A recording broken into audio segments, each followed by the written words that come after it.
اعوذ باللہ من الشیطان الرجیم بسم اللہ الرحمن الرحیم۔ آج ناظرین و حضرات آپ کے ساتھ میں فقہ کا تعارف تھوڑا سا بیان کروں گی۔ فقہ کے لغوی معنی۔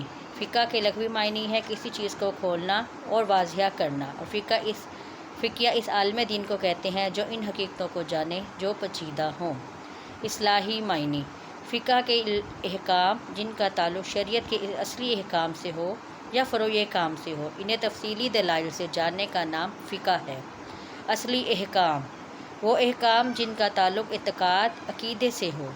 فروعی احکام وہ احکام جن کا تعلق عبادت سے ہو۔ اصلیہ کی مثال وحدانیت، خداوند تعالیٰ، رسالت رسل، یوم آخرت وغیرہ۔ فروعیہ کی امثال نماز، روزہ، زکوٰۃ، بیس علم وغیرہ۔ دلائل چار ہیں: قرآن، حدیث، اجماع امت اور قیاس۔ فقہ کا مقصد کہ فقہ کا مقصد کیا ہے بتانے کا۔ سعادت دار دین کی کامیابی ہے۔ دنیا میں خود بھی جہالت کے اندھیرے اور طریقوں سے نکل کر علم کی روشنی حاصل کرنا اور مخلوق خدا کو اس کی تعلیم دے کر مراتب عالیہ پانا ہے، جس کا مقصد احکام شرعیہ کے موافق عمل کرنے کی قوت حاصل کرنا ہے۔ علم فقہ کا موضوع مکلف آدمی کا فعل و عمل ہے، اور اسی احوال سے اس علم میں بحث کی جاتی ہے۔ مثلاً کسی کام کا صحیح ہونا، کسی کا نہیں صحیح ہونا، فرض ہونا، نافرض ہونا، مستحب ہونا، حلال ہونا، حرام ہونا۔ مکلف سے مراد عاقل و بالغ شخص ہے۔ علم فقہ سے متعلق شرائع کا حکم۔ علم فقہ سے متعلق شرائع کا حکم۔ علم فقہ کا سیکھنا فرض بھی ہے اور فرض کفایہ بھی ہے، مندوب و مستحب بھی ہے۔ فرض العین اس وقت ہونا کہ جو دین کے لازمی مسائل ہیں، جیسے کہ نماز، روزہ وغیرہ۔ فرض کفایہ وہ علم جو کچھ لوگ بھی جان لیں تو سب سے ذمہ ساقط ہو جائے، یعنی کہ سب کے اوپر ذمہ ساقط ہو جائے۔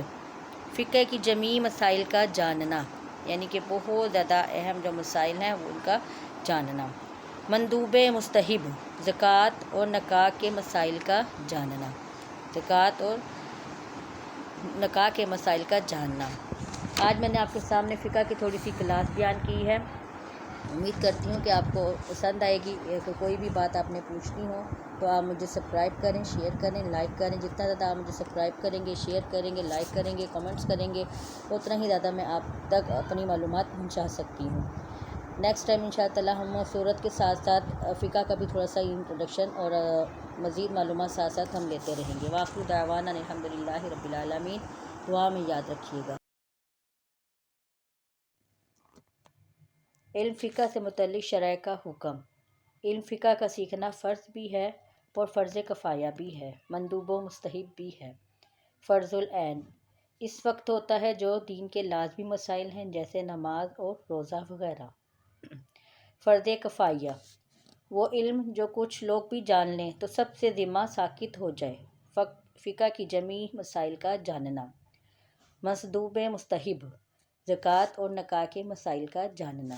علم فقہ اور اس کی عظمت۔